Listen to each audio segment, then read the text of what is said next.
Bonjour à tous et bienvenue dans ce nouvel épisode de Backspin. La question du jour, il va y en avoir plusieurs, mais la première question, ce serait de savoir combien y a-t-il de golfeurs sur la planète. Car en fait, nous sommes cruellement en manque de chiffres, mais chance pour nous, St Andrews, donc le Royal et Ancien de St Andrews, qui est très prolixe en cette fin d'année, nous a envoyé il y a quelques semaines un rapport qui va nous donner des chiffres justement concernant le golf mondial et notamment cette fameuse question: combien de golfeurs y a-t-il sur la planète?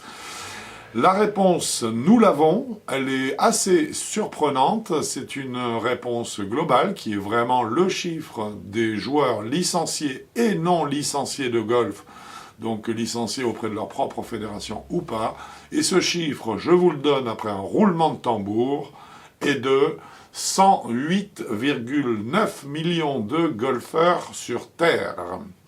Alors c'est un chiffre impressionnant, j'avoue que personnellement ça fait pas mal de temps quand on me demande combien de golfeurs on peut estimer sur Terre. Je tourne aux alentours de 80-100 millions, et bien j'ai été étonné moi-même de voir que la barre des 100 millions avait été passée, et qu'en fait nous approchons davantage de la barre des 110 millions. Ce chiffre indique qu'il y a eu une progression en termes de joueurs, puisque là nous ne parlons pas que de licenciés, je le répète, une progression depuis 2020 qui est de 15%, donc 15% de golfeurs en plus depuis 2020. Plus important encore, nous avons une augmentation de 34% au total depuis 2016.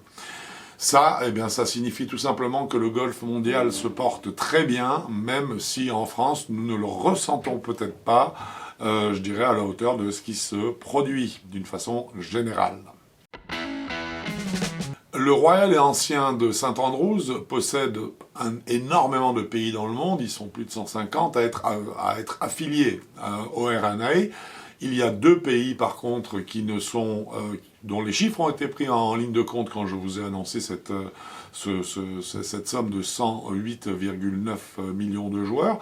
Mais sinon l'ensemble des chiffres que que je vais vous fournir en fait, tiennent compte de toute la planète sauf États-Unis et Mexique, puisque États-Unis et Mexique sont sous la coupe et donc affiliés à l'USGA, qui est l'équivalent de St Andrews, donc, mais pour les États-Unis et le Mexique.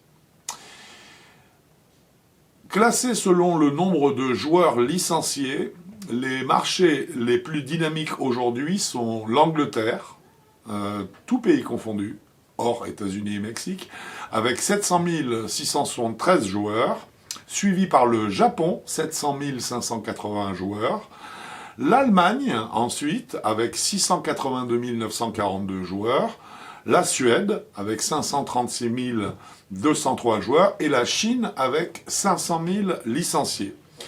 Les 2 marchés donc les plus dynamiques sur la planète aujourd'hui sont le marché asiatique, qui cumule donc 16,1 millions de joueurs, et le marché, bien sûr, européen, qui, lui, cumule 14 millions de joueurs.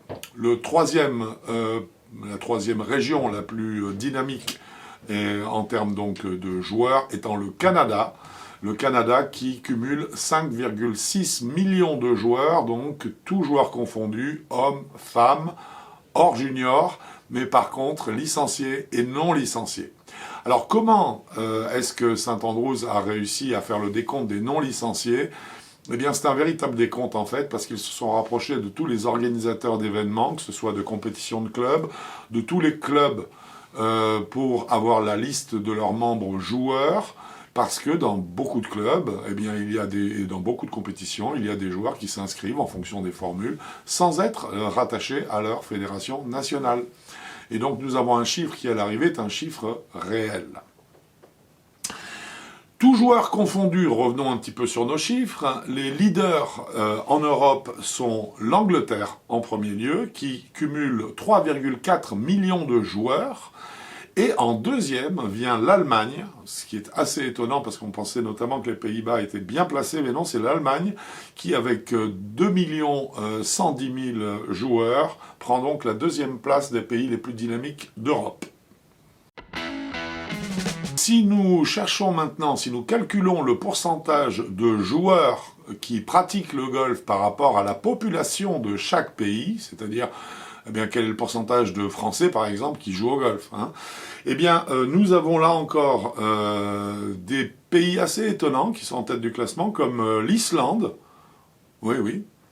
L'Écosse, non. Alors pour l'Islande, c'est lié au faible nombre en fait de joueurs. Hein.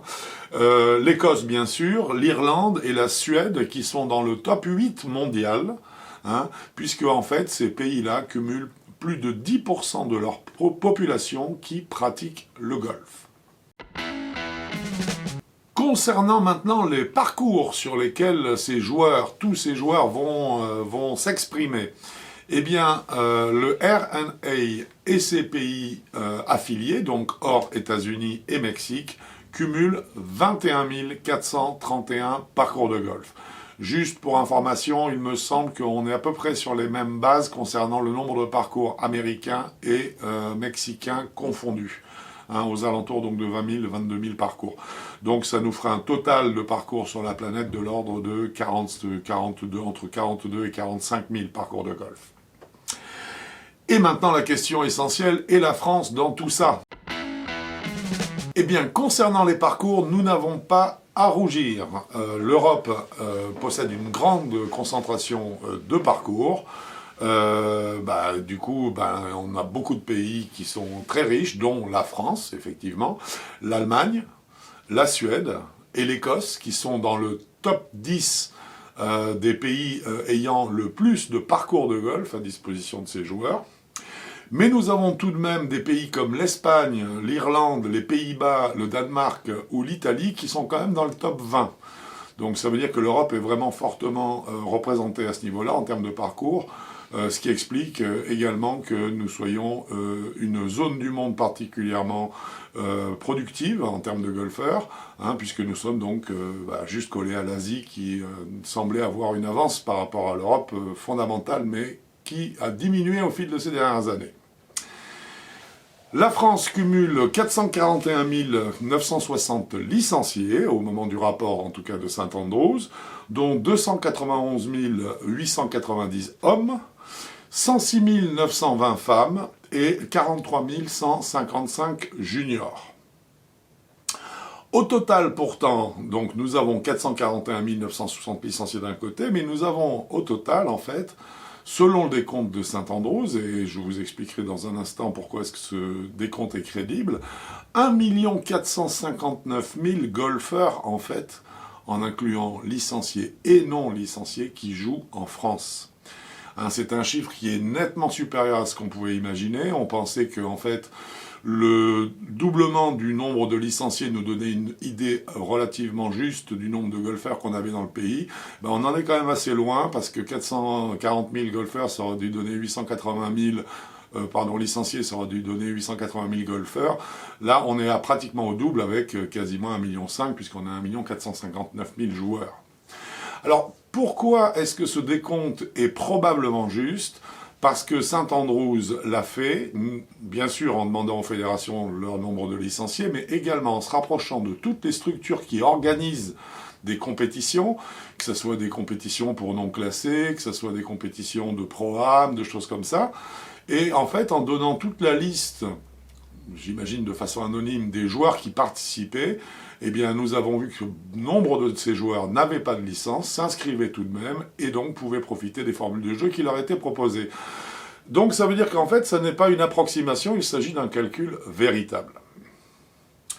En ce qui concerne la population féminine maintenant, à l'intérieur de nos licenciés, nous avons un pourcentage de joueuses en France qui est de 24,2%. C'est pas mal, hein, 24,2%, lorsqu'on sait que la moyenne mondiale de la répartition homme-femme au niveau mondial est de 23%. Donc on pourrait se dire, c'est bien, on est parmi les bons élèves, mais pas tout à fait, parce que si on regarde très près de chez nous, en Allemagne notamment, la participation des femmes dans le golf allemand est de 36%. Donc a priori encore un petit effort à faire à ce niveau-là pour avoir davantage de présence féminine. Voilà pour ce qui était de la France. Maintenant, pour conclure, enfin, sachez que 56% de la... C'est la conclusion du rapport qui a été envoyé par le RNA, le Royal et Ancien de Saint-Andrews. 56% de la population mondiale vit dans des villes et ce pourcentage passera à 70% en 2050. Cela explique le besoin de se concentrer sur la création de structures urbaines ou périurbaines, de façon à avoir une chance de maintenir ce cap et cette progression, parce que c'est dans les villes, en fait, et non plus en province, que nous allons réussir à retrouver le plus de nouveaux golfeurs. Voilà, il s'agissait donc des chiffres généraux de la pratique du golf sur la planète. Alors souhaitons bien sûr que cet engouement se continue, même s'il se ressent un petit peu moins chez nous en France que dans le reste du monde où le golf affiche une santé, notamment depuis les 6 dernières années, qui est vraiment de fer, c'est le cas de le dire. Donc de façon à ce que effectivement notre sport continue à se développer et que pourquoi pas bientôt on s'attaque à la barre des 120 millions de golfeurs. J'espère que ce numéro de Backspin vous a plu. Bon golf à vous!